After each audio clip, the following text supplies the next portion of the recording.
ঈমানের পথে অবিচল থেকে আমার মরণ যেন হয়। ঈমানের পথে অবিচল থেকে আমার মরণ যেন হয়। তোমারই কাছে মিনতি আমার, তোমারই কাছে মিনতি আমার, ও গো মহামহিয়ান। ঈমানের পথে অবিচল থেকে আমার মরণ যেন হয়। সকলে পড়ি আমিন। সম্মানিত ভাইয়েরা, আমি আপনাদের সম্মুখে মহাগ্রন্থ আল কোরআন থেকে ছোট্ট একটি আয়াতে কারিমা তিলাওয়াত করেছি। সূরা বাকারার 208 নম্বর আয়াতে কারিমা, আপনাদের সকলের পরিচিত আয়াত। আমি ভূমিকা না টেনে সরাসরি মূল আলোচনায় চলে যাব। আশেপাশে যারা আছেন অযথা বেহুদা সময় নষ্ট না করে আমরা সকলে আজকের এই বেহেশতের বাগানে চলে আসি। আল্লাহ রাব্বুল আলামিন আমাদেরকে তৌফিক দান করুক। সকলে বলি আমিন। আল্লাহ রাব্বুল আলামিন বলেন, ইয়া আইয়ুহাল্লাযীনা আমানু দুখুলু ফিস-সিলমি কাফা। আল্লাহ তাআলা বলেন, হে ঈমানদারগণ, উদখুলু ফিস-সিলমি কাফা, তোমরা পরিপূর্ণভাবে ইসলামের মধ্যে প্রবেশ করো।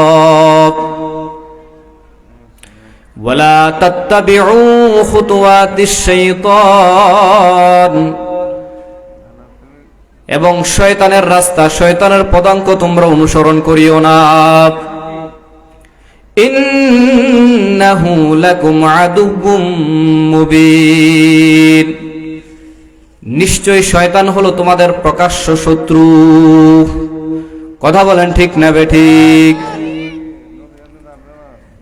আল্লাহ তাআলা বলেন,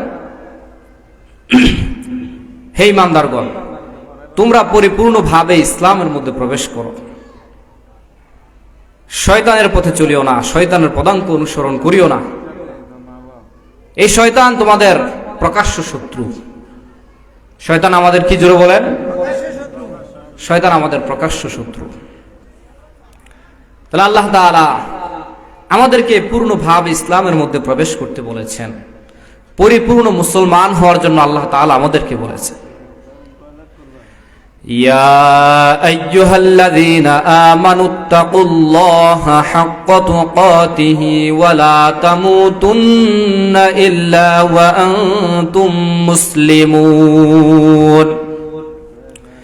আল্লাহ রাব্বুল আলামিন বলেন, হে ঈমানদারগণ, তোমরা আল্লাহকে ভয় করো, ভয় করার মতো ভয় করো, এবং পরিপূর্ণ মুসলমান না হয়ে তোমরা মৃত্যুবরণ করিও না।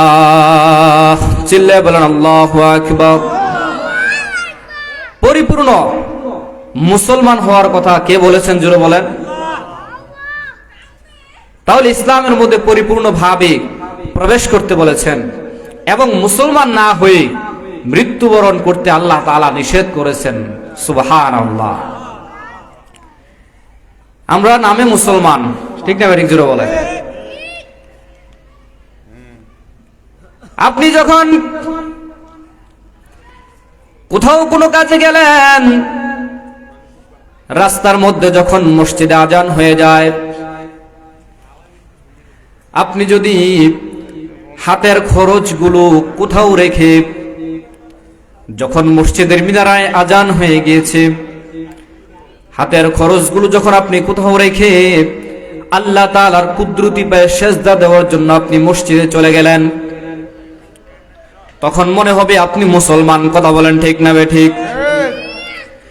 কেননা কোন মুসলমান মসজিদে নামাজ চলতেছে, কোন মুসলমান রাস্তার মধ্যে হাঁটতে পারে না। কথা বলেন ঠিক না বেঠিক? যখন আপনি মসজিদে যাবেন তখন বোঝা যাবে আপনি মুসলমান, ঠিক কিনা জোরে বলেন। এমনি ভাবে যখন কোন মহিলা রাস্তা দিয়ে হাঁটে, বাজারে যায়, বিভিন্ন জায়গায় যায়, যদি মহিলাটা পর্দাশীল হয়, সে তার রূপ যৌবনকে প্রদর্শন না করে বোরকা পরিধান করে যখন কোথাও বের হয়, তাকে দেখলেই বোঝা যাবে সে মুসলমান, ঠিক বলেন। আর যদি বেপরদা বেহায়াপনার সাথে যখন মহিলারা রাস্তাঘাটে বের হয়, বিভিন্ন জায়গায় যায়, আমরা দেখি কিনা জোরে বলেন, এই মহিলাগুলোকে দেখলে কি মনে হয় নাকি মুসলমান? কারণ মুসলমানের চরিত্র তো এমন নয়, ঠিক না বলে? নামে মুসলমান কিন্তু পরিপূর্ণ মুসলমান হতে পারে নাই। আমরা যখন মসজিদে আজান হচ্ছে, মাঠের মধ্যে কাজ করে রাস্তা দিয়ে হেঁটে যাই, মসজিদে নামাজ চলছে, রাস্তা দিয়ে হেঁটে চলে যাই, দেখলেই মনে হবে এটা মুসলমান নয়। কথা বলেন ঠিক না ঠিক? পরিপূর্ণভাবে মুসলমান হতে পারে নাই, পরিপূর্ণভাবে ইসলামের মধ্যে প্রবেশ করতে পারে নাই, ঠিক কিনা জোরে বলেন। প্রিয় ভাইরা আমার, তাহলে আমাদের পোশাক পরিচ্ছদ, আমাদের চলাফেরা, আমাদের কথাবার্তা, আমাদের আচার আচরণে সব কিছুতেই দেখলেই মনে হবে আমরা মুসলমান, ঠিক কিনা বলেন। তাহলে পরিপূর্ণভাবে ইসলামের মধ্যে কি করতে হবে জোরে বলেন?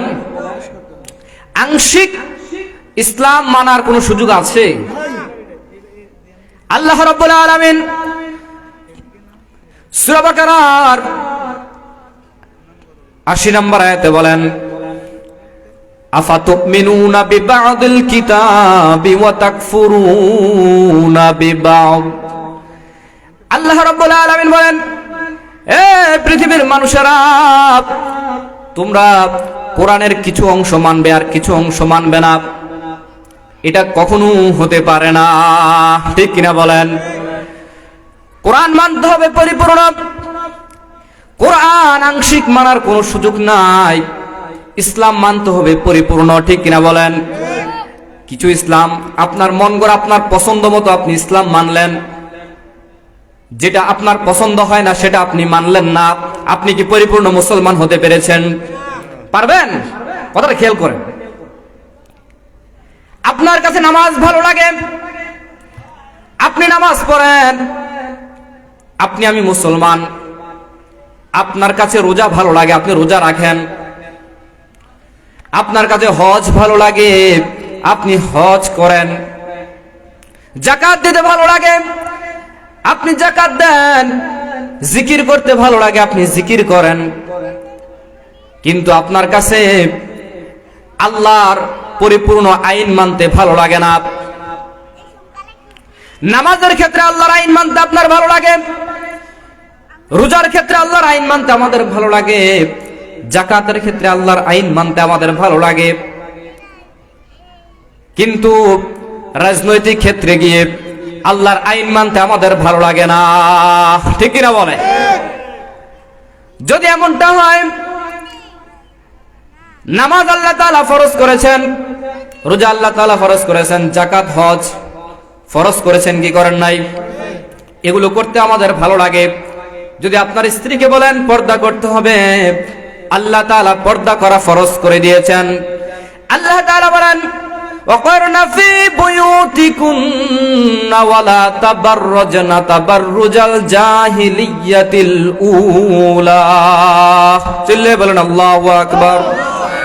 আল্লাহ রাব্বুল আলামিন বলেন, হে হাবিব, আপনি পৃথিবীর মানুষকে জানিয়ে দেন, পৃথিবীর মানুষদেরকে আপনি জানিয়ে দেন, তাদের স্ত্রীরা যেন ঘরের মধ্যে অবস্থান করে, নির্দিষ্ট সীমায় অবস্থান করে, আল্লাহর সীমা লঙ্ঘন করে যেন তারা বেপরদা বেহায়ার সাথে জাহিলি যুগের অশ্লীল মহিলাদের মতো তাদের রূপ যৌবনকে প্রদর্শন করে না বেড়ায়। কার আইন জোরে বলেন? জোরে বলেন, কার আইন? জাহিলি যুগের মহিলাদের মতো তারা যেন তাদের রূপ যৌবনকে প্রদর্শন করে না বেড়ায়, এটা কার আইন জোরে বলেন? কিন্তু আপনার কাছে সব ভালো লাগে, কিন্তু আল্লাহ তাআলা যে পর্দা করা ফরজ করেছেন আল্লাহর বিধান অনুযায়ী, এটা আপনার কাছে কি লাগে না? আমার কাছে ভালো লাগে না। তাহলে কি পরিপূর্ণ ইসলামে প্রবেশ করতে পারলাম? জোরে বলেন, পারলাম না। আল্লাহ তো বলছেন পরিপূর্ণভাবে ইসলামের মধ্যে প্রবেশ কর। মুসলমান না হয়ে মৃত্যুবরণ করিও না। আমরা নামে মুসলমান, পরিপূর্ণ মুসলমান হতে আমরা পারি নাই। প্রিয় ভাইরা আমার, নামাজ, রোজা, হজ, যাকাত, তাসবিহ, তাহলিল সব কিছু আমাদের ভালো লাগে। আপনার মনের বিরুদ্ধে যেটা, আপনার যেভাবে চলতে ভালো লাগে, সেখানে গিয়ে আপনি আল্লাহর আইন মানতে রাজি না, ঠিক কিনা বলেন? যদি আপনাকে বলা হয় নামাজ আল্লাহ তাআলা যেমন ফরজ করেছেন, রোজা আল্লাহ তাআলা যেমন ফরজ করেছেন, হজ যেমন ফরজ করেছেন, যাকাত যেমন ফরজ করেছেন, পর্দা যেমন ফরজ করেছেন, তেমনি ভাবে আল্লাহ রাব্বুল আলামিন দিন কায়েমের আন্দোলনকেও ফরজ করেছেন। যদি আল্লাহ তাআলা আপনাকে আমাকে সেটা বলে থাকে জিহাদ করা ফরজ, এটা আপনার আমার মানতে কোনো অসুবিধা আছে? কি বলেন ভাই? আপনার আমার মানতে কোনো অসুবিধা আছে?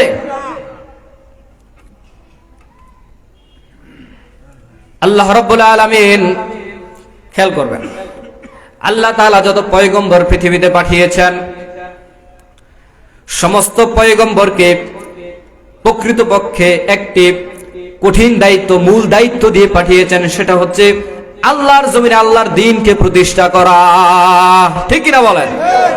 আল্লাহর জমিনে আল্লাহর আইনকে প্রতিষ্ঠা করা সমস্ত নবীদের এটা প্রধান দায়িত্ব ছিল, ঠিক কিনা বলেন? সকল ধর্মের উপরে ইসলাম ধর্মকে প্রতিষ্ঠিত করা এটা সকল নবীদের প্রধান কাজ ছিল। আপনারা গবেষণা করে দেখেন, পড়ে দেখেন আপনারা। আল্লাহ রাব্বুল আলামিন বলেন সূরা শুরার 13 নম্বর আয়াত, আল্লাহ তাআলা বলেন শারআ লাকুম মিনাদ দীনি মা ওয়াসসা বিহি নূহান ওয়াল্লাযী আওহাইনা ইলাইকা ওয়া মা ওয়াসাইনা বিহি ইব্রাহিমা ওয়া মূসা ওয়া ঈসা আন আকিমুদ্দীন। চিল্লায়ে বলেন আল্লাহু আকবার।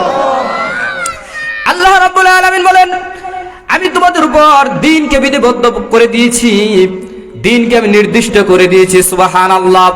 আমাদের দ্বীন কি? জোরে বলেন ইসলাম। কি? জোরে বলেন। সমস্ত নবীদেরকে একটা আদেশ করেছেন, যেটা আমাদের নবীর উপরেও আল্লাহ তাআলা আদেশ করেছেন, ওহী নাজিল করেছেন, যে হে রাসূল, সকল নবীদেরকে যে আদেশ আমি দিয়েছি আপনাকে ঠিক একই আদেশ দিচ্ছি, তা এই যে আন আকিমুদ্দীন, তুমি দ্বীনকে প্রতিষ্ঠা করো। জোরে বলেন সুবহানাল্লাহ। তাহলে দ্বীন প্রতিষ্ঠার কাজ করা ফরজ। জোরে বলেন কি? দ্বীন প্রতিষ্ঠার কাজ করা কি ফরজ। আল্লাহ রাব্বুল আলামিন বলেন কুতিবা আলাইকুমুস সিয়াম, তোমাদের উপর রোজাকে কি করা হয়েছে? ফরজ করা হয়েছে। অনুরূপভাবে আল্লাহ তাআলা বলছেন কুতিবা আলাইকুমুল কিতাল, তোমাদের উপর লড়াই করাকে, জিহাদ করাকে আমি আল্লাহ ফরজ করে দিয়েছি। সুবহানাল্লাহ। ওয়াজাহিদু ফিল্লাহি হাক্কা জিহাদি, জিহাদ করো ওইভাবে যেভাবে করার প্রয়োজন। এখন আপনারা মনে মনে ভাবতেছেন হুজুর কি জিহাদের ওয়াজ শুরু করে দিচ্ছেন, বুঝলাম না কিছু। কি ভাই, জিহাদ সম্পর্কে আমাদের ধারণা খুবই কম। আলহামদুলিল্লাহ আপনাদের সারা রাত ব্যাপী এখানে আলোচনা হবে, দেখবেন অনেক ওলামায়ে কেরাম অনেক বিষয় কি করবেন, আলোচনা করবেন, শুনবেন। আমি একটু ব্যতিক্রম একটু আলোচনা আপনাদেরকে শোনাই। জিহাদ এটা মা বোনেরা বা আমরা যারা আছি খুব বেশি একটা পরিষ্কার না, ঠিক কিনা বলেন? ভয় পায়, জিহাদের কথাই শুনলে মনে হয় যে এটা কোনো মারামারি বা কাটাকাটির নাম। এরকম না, না না, জিহাদ কোনো মারামারি কাটাকাটি কোনো সন্ত্রাসীর নাম নয়। জিহাদ একটি পবিত্র ইবাদত, যেটা আল্লাহ রাব্বুল আলামিন আমাদের উপর ফরজ করেছেন। জোরে বলেন সুবহানাল্লাহ। কি করেছেন? ফরজ করেছেন। তাহলে জিহাদরা কি? এক কথায় বুঝেন, জিহাদ অর্থ চেষ্টা করা। কি করা? জোরে বলেন, জোরে বলেন। কি করা? চেষ্টা করা। অর্থটা কি খারাপ? চেষ্টা কি? আপনি যে বাড়ি থেকে মাহফিলে আসছেন, এটাও একটা জিহাদ, এটাও একটা চেষ্টা। আপনার চেষ্টা যদি না থাকতো আপনি এখানে আসতে পারতেন? জোরে বলে আসতে পারতেন? আমাদের প্রত্যেকটা কাজ আপনি আপনার পরিবারের জন্য মেহনত করেন, আপনি মাঠে কাজ করেন, আপনি ব্যবসা করেন, আপনি নামাজ পড়েন, আপনি রোজা রাখেন, প্রত্যেকটা কাজই একটা জিহাদ। কি বুঝেন না কথাটা? মানে চেষ্টা করা, প্রচেষ্টা চালানো। কি করানো? প্রচেষ্টা চালানো।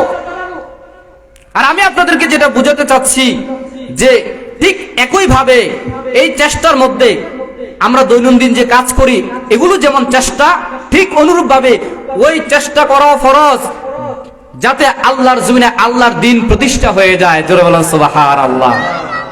বুঝে গেছেন না? আমি কি আপনাদেরকে বলছি মারামারি কাটাকাটি করার জন্য? চেষ্টা করতে হবে। কি করতে হবে? কি চেষ্টা করতে হবে? যেন আল্লাহর জমিনে আল্লাহর দিন কি হয়ে যায়? প্রতিষ্ঠা হয়ে যায়। তাহলে এটা কি কোনো খারাপ বিষয়? এই জিহাদ করা দরকার আছে না নাই? এই জিহাদ করার প্রয়োজন আছে না নাই? বাতিল শক্তির বিরুদ্ধে আমাদেরকে রুখে দাঁড়াতে হবে, ঠিক কিনা বলেন? অপশক্তিকে প্রতিরোধ করে আল্লাহর জমিন, জুড়ে বলেন জমিন কার? আসমান কার? তাহলে আল্লাহর জমিনে আইন চলবে কার? জোরে বলেন। আল্লাহর আইন চলবে, দুনিয়ার কোন মানুষের আইন চলবে না।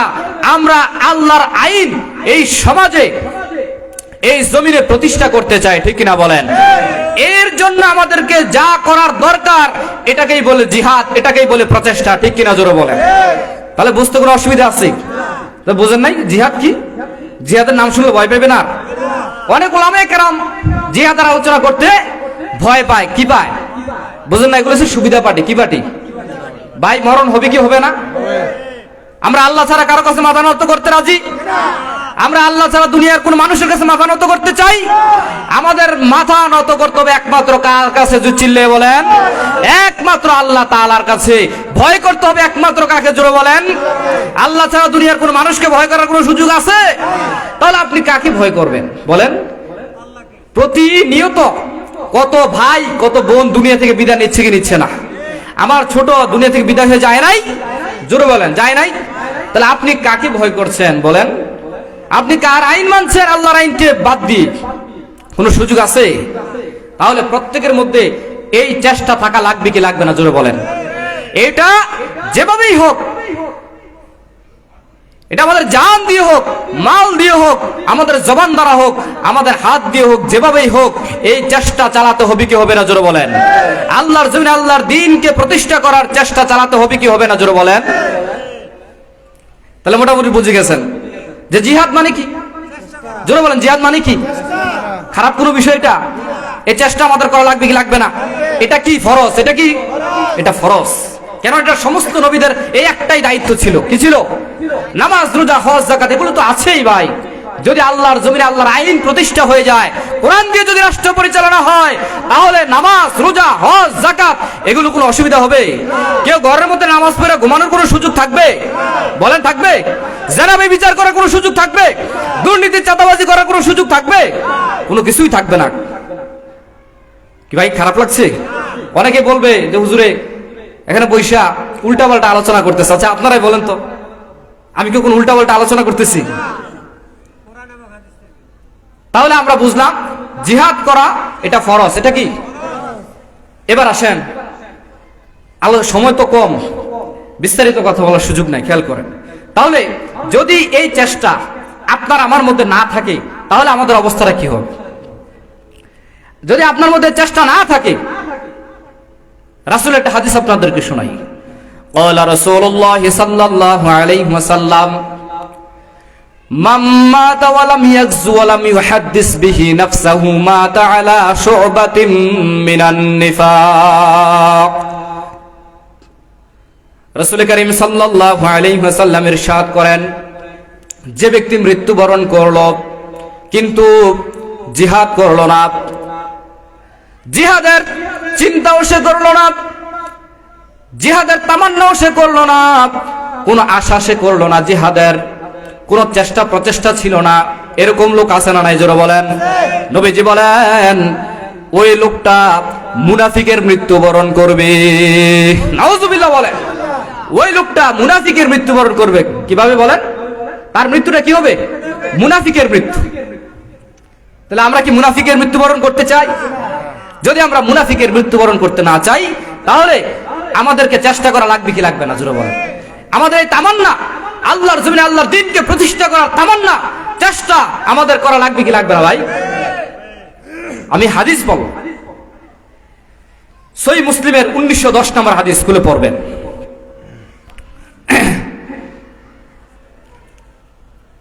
এরপর আসেন, আল্লাহ তাআলা বলেন, আপনাদেরকে একটা ব্যবসার কাহিনী শোনাই। আল্লাহ তাআলা সূরা সফের 10 নম্বর আয়াতে বলেন, ইয়া আইয়ুহাল্লাযীনা আমানু হাল আদুল্লুকুম আলা তিজারাতিন তুনজিকুম মিন আযাবিন আলীম।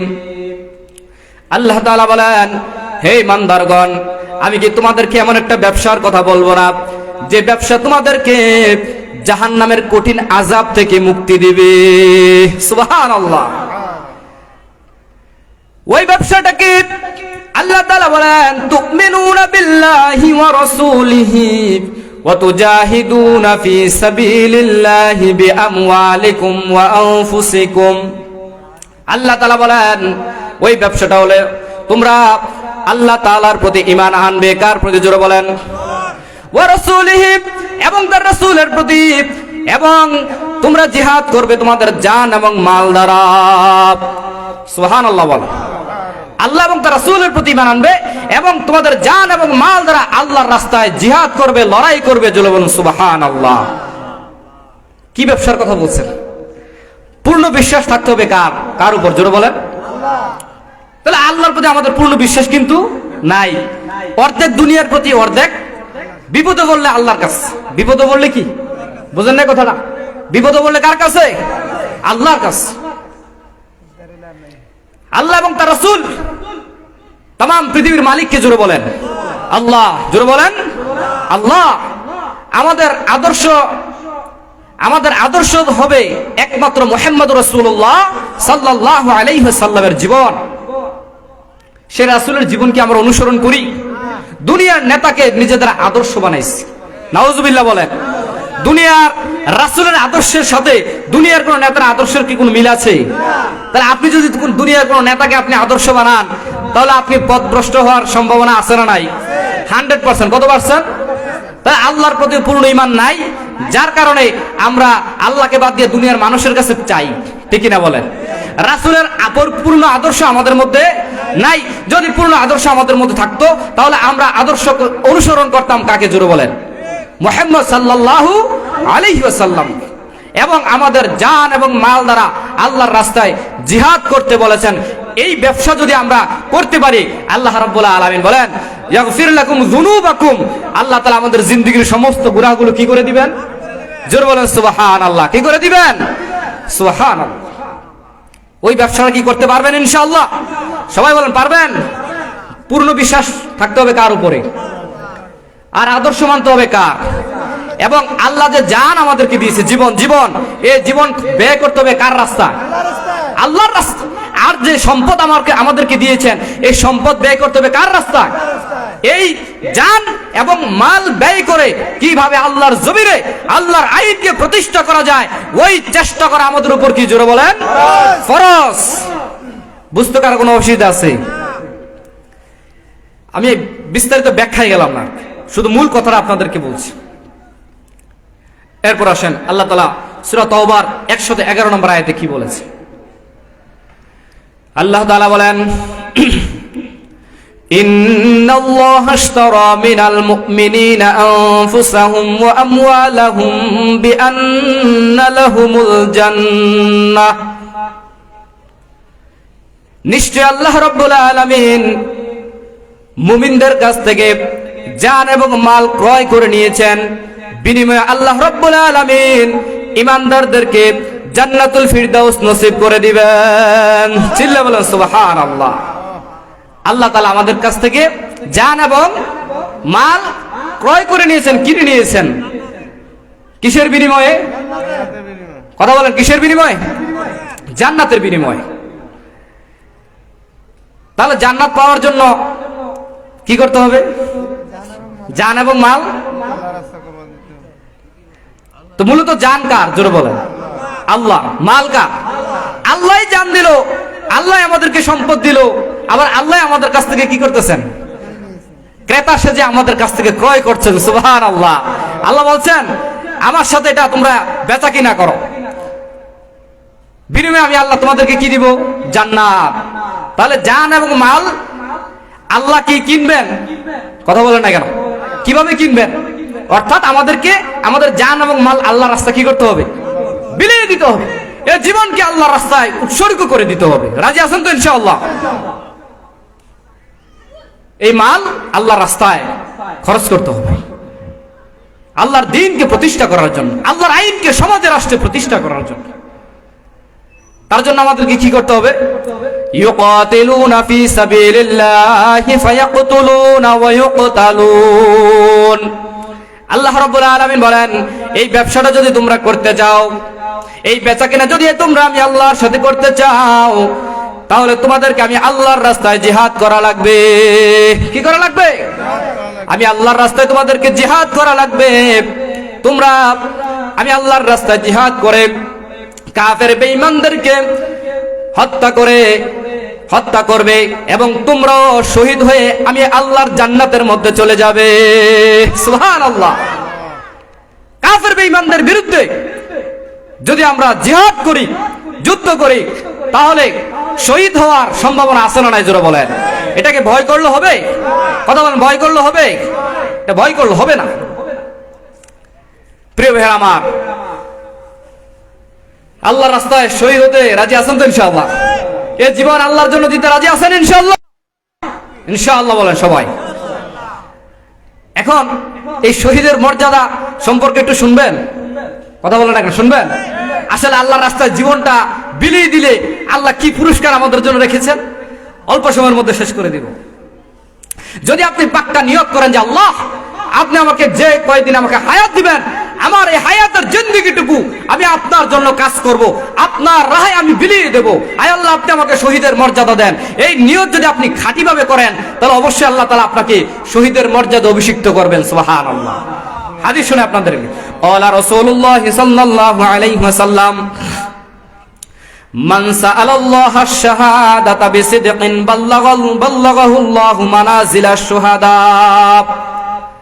রাসূল কারীম সাল্লাল্লাহু আলাইহি ওয়াসাল্লাম বলেন, কেউ যদি আন্তরিকতার সাথে আল্লাহ তাআলার কাছে শাহাদাত প্রার্থনা করে, আল্লাহ রাব্বুল আলামিন তাকে শহীদের মর্যাদায় অভিষিক্ত করে দিবেন। সুবহানাল্লাহ। যদিও সে নিজের বিছানার মধ্যে ইন্তেকাল করে। সুবহানাল্লাহ বলেন। প্রিয় ভাই আমার, আপনি নিয়ত করলেন আয় আল্লাহ আপনি আমাকে শাহাদাতের মৃত্যু দান করেন। আল্লাহ রাব্বুল আলামিন বলে, বান্দা তুমি যদি এই নিয়ত করে যদি তোমার বিছানার মধ্যে তুমি মৃত্যুবরণ করো, তাহলে আমি রব্বুল আলামিন তোমাকে শাহাদাতের মর্যাদায় অভিষিক্ত করব। সুবহানাল্লাহ। বুঝেননি কথা? নিয়তের কারণে আপনি শাহাদাতের মর্যাদা পেয়ে যাবেন। সুবহানাল্লাহ বলেন। কিসের কারণে? নিয়তের কারণে। আপনি নিয়ত করেছেন আপনি শাহাদাতের মর্যাদা পেয়ে যাবেন। সুবহানাল্লাহ। শহীদের মর্যাদা কি দেখেন, খেয়াল করেন এদিকে। عن ابن عباس رضي الله تعالى عنه قال قال رسول الله صلى الله عليه وسلم, হযরত আব্বাস রাদিয়াল্লাহু তাআলা আনহু থেকে বর্ণিত, তিনি বলেন রাসূল করিম সাল্লাল্লাহু আলাইহি ওয়াসাল্লাম ইরশাদ করেন, লাম্মা উসিবা ইখওয়ানুকুম বিউহুদ। রাসূল করিম সাল্লাল্লাহু আলাইহি ওয়াসাল্লাম বলেন, হে সাহাবায়ে কেরাম, উহুদ যুদ্ধে তোমাদের যে ভাইয়েরা শহীদ হয়ে গিয়েছে, জাআলাল্লাহু আরওয়াহাহুম ফি জাওফি তায়রিন খুদিরিন। আল্লাহ রাব্বুল আলামিন ওই শহীদদের রূহ আল্লাহ তাআলা জান্নাতের সবুজ পাখির মধ্যে ঢুকিয়ে দিয়েছেন। সুবহানাল্লাহ। কি ভাই মনোযোগ আছে দিকে? কি বলছি বুঝছেন? আল্লাহ রাসূল বলছেন উহুদ যুদ্ধে যে 70 জন সাহাবায়ে কেরাম যে তোমাদের যে ভাইয়েরা শহীদ হয়ে গিয়েছে, শহীদ হওয়ার পরে তাদের রূহটুকু জান্নাতের সবুজ পাখির মধ্যে কি করা হয়েছে? ঢুকিয়ে দেওয়া হয়েছে। সুবহানাল্লাহ বলেন। তারপর তারিদু আনহারুল জান্নাহ, ওই পাখিগুলো জান্নাতের ঝর্ণাসমূহের উপর দিয়ে উড়ু উড়ু করে। সুবহানাল্লাহ। তাকুলু মিন সিমারিহা, এবং সেখান থেকে তারা ফলমূল খায়। ওয়া তাউযি ইলা কানাদিল মিন যাহাবিন মুআল্লাকাতিন ফি যিল্লিল আরশ, এবং তারা আরশে আজিমের সাথে ঝুলানো সোনার ফানুসে তারা বসবাস করে। সুবহানাল্লাহ। শহীদের রূহগুলো কি? শহীদের রূহগুলো। এখন ফালাম্মা ওয়াজাদু তিবা মাকালিহিম ওয়া মাশরাবিহিম ওয়া মাকিলিহিম, এই তারা যখন তাদের মনোপুত খাবার পানি বাসস্থান পেল, তখন তারা বলছে মাইয়ুবাল্লিগু ইখওয়ানানা আন্না আন্না আহইয়াউন ফিল জান্নাতি নারযুক। তারা বলল, হায় হায়, আমাদের ভাইদের কাছে, কোথায়? দুনিয়াতে আমাদের ভাইদের কাছে কে এই সংবাদ পৌঁছে দেবে যে আমরা এখানে জান্নাতের মধ্যে কত সুখে আছি, আল্লাহ তাআলা আমাদেরকে রিজিক দিচ্ছে। সুবহানাল্লাহ। কোথা থেকে বলছে? জান্নাত থেকে বলছে। লিআল্লা ইয়াজহাদু ফিল জিহাদি ওয়ালা ইয়ানকুলু ইনদাল হারব। যদি আমাদের ভাইরা জানতো জান্নাতের মধ্যে আমরা কত সুখে আছি, তাহলে তারা জিহাদের ব্যাপারে কখনো অলসতা করতো না। সুবহানাল্লাহ বলেন। বুঝেন না কথা? তাহলে শহীদের মর্যাদা কম না বেশি? এরপর দেখেন, এরপরে ফাকাল আল্লাহ আযজা ওয়া জাল, আল্লাহ তাআলা বলছেন আনা উবাল্লিগুহুম আনকুম। আল্লাহ তাআলা ওই তাদেরকে বলছেন, আমি তোমাদের পক্ষ থেকে, আমি তোমাদের ভাইদের কাছে আমি আল্লাহ নিজে এই সংবাদ পৌঁছে দেব। জোরে বলেন সুবহানাল্লাহ। আল্লাহ তাআলা সূরা নিসার 169 নম্বর আয়াতে বলেন, ওয়ালা তাহসাবান্নাল্লাযীনা কুতিলু ফী সাবিলিল্লাহি আমওয়াতা। যারা আল্লাহর রাস্তায় শহীদ হয় তোমরা তাদেরকে মৃত বলিও না। কি বলিও না? বাল আহইয়া ইনদা রাব্বিহিম ইউরযাকুন, বরং তারা তাদের প্রতিপালকের কাছে জীবিত এবং আল্লাহ রাব্বুল আলামিন তাদেরকে রিজিক দেয়। জোরে বলেন সুবহানাল্লাহ। কি করে রিজিক দেয়? সময় তো শেষ করলে কি করে রিজিক দেয়? সুবহানাল্লাহ বলেন। তাহলে শহীদের মর্যাদা কম না বেশি? জোরে বলেন। আরেকটা হাদিস শুনে আপনাদের,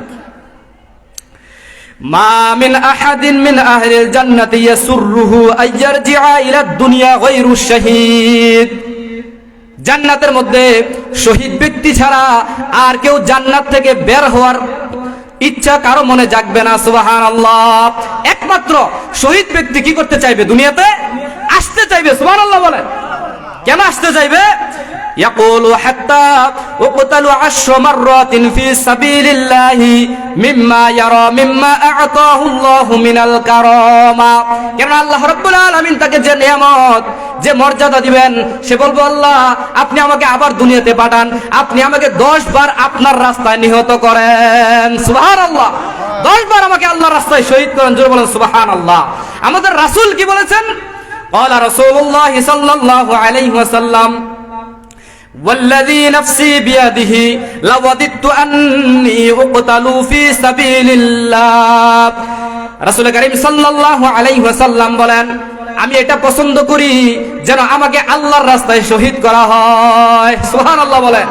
সুম্মা উহিয়া সুম্মা উকতাল সুম্মা উহিয়া সুম্মা উকতাল সুম্মা উহিয়া সুম্মা উকতাল। আমাকে যেন আল্লাহর রাস্তা কি করা হয়? শহীদ করা হয়। আবার যেন আমাকে জীবিত করা হয়, আবার যেন আমাকে শহীদ করা হয়, আবার যেন আমাকে জীবিত করা হয়, আবার যেন আমাকে শহীদ করা হয়, আবার যেন আমাকে জীবিত করা হয়, আবার যেন আমাকে শহীদ করা হয়। জোরে বলেন সুবহানাল্লাহ। এটা কার কথা? রাসূলের। রাসূলের ইচ্ছা যে আমাকে আমি এটা পছন্দ করি আমাকে যেন শহীদ করা হয়। কার রাস্তায়?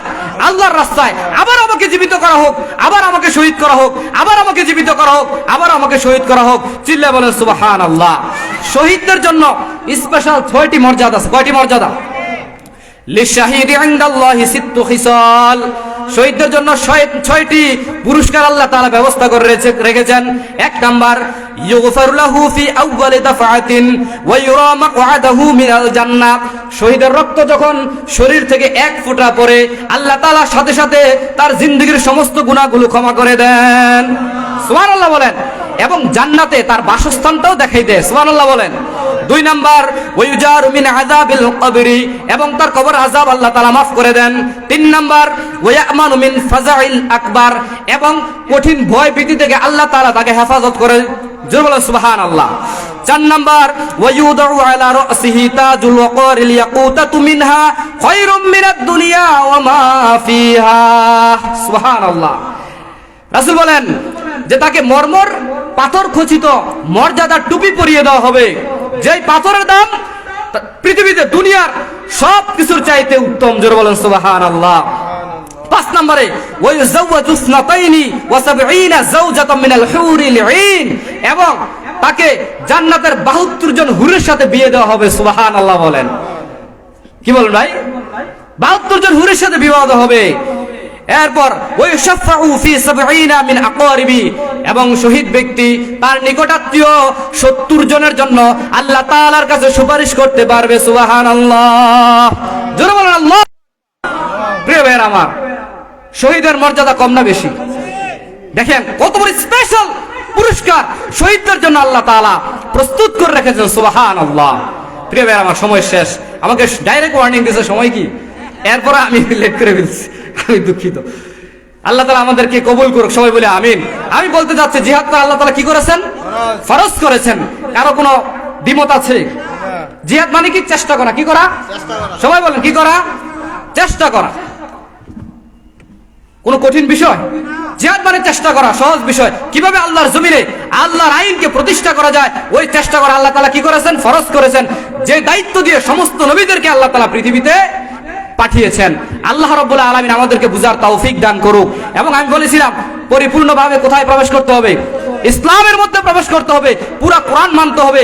একদল দেখবেন কোরআনের কিছু অংশ মানে, আবার কিছু অংশ কি, যেটা ভালো লাগে এটা মানে, কিন্তু আল্লাহর আইনের ক্ষেত্রে, সমাজের ক্ষেত্রে, রাষ্ট্র পরিচালনার ক্ষেত্রে, রাজনৈতিক বিষয়ে আল্লাহর আইন মানতে কিনা রাজি না।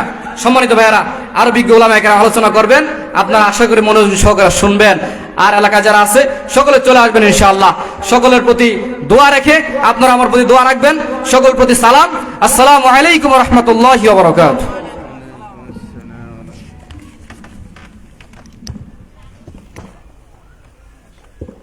আলহামদুলিল্লাহ, ধন্যবাদ ভাই মাওলানা।